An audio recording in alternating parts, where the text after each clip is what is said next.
তাহলে সবার আগে আমরা লেন্স পরাবো। লেন্স পরাতে গেলে কিন্তু অবশ্যই হাত ক্লিন রাখতে হবে। এই নাকি খাবার খেয়ে এসেই লেন্স, আমি হাতটা ধুয়ে এসে লেন্সটা পরিয়ে দিচ্ছি না।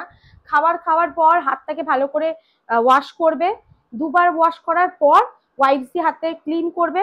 আর যখন আমরা সলিউশন বা হচ্ছে আমরা লেন্স প্যাকেট থেকে খুলবো, হাতে সলিউশন ঢেলে লেন্সটাকে রাখবো, ঠিক আছে? এই লেন্সটা 4-5 বার ইউজ করা যাবে।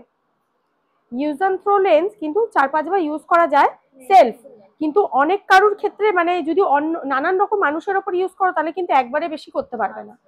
তো এর মধ্যে যে লেন্সটা রয়েছে মানে সলিউশনটা রয়েছে সেটা আমি সমেত হাতে এই তালুতে ঢেলে নেব।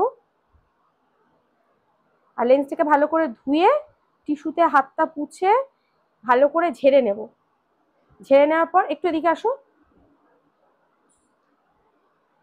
এটার মধ্যে জল রাখলে কিন্তু লেন্স বসতে চাইবে না।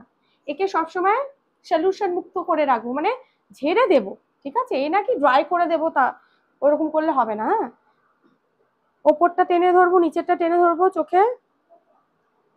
একটা কাস্টমার যদি ফার্স্ট টাইম লেন্স পরে তাহলে কিন্তু অসুবিধা হয় একটু। কিছু করো না, ওদিকে ভয় পেও না, ভয় পেলে হবে না। হ্যাঁ, ওইদিকে তাকিয়ে থাকো।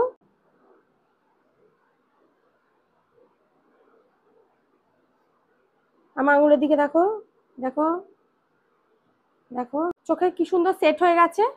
একটা কথা মনে রাখবে যে যত সময় নেবে লেন্স পরাতে আমাদের হাতে না একটা নোনাতে ভাব থাকে, ওটা আমাদের ফিঙ্গারে অবশ্য পুরো হাতেই থাকে।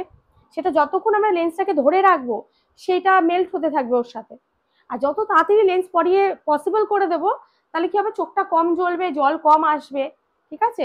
আমরা তো খুব হাইলি এক্সপেন্সিভ লেন্স ইউজ করি না, কেন কি আমরা ডেলিকেটেড মেকআপ করি।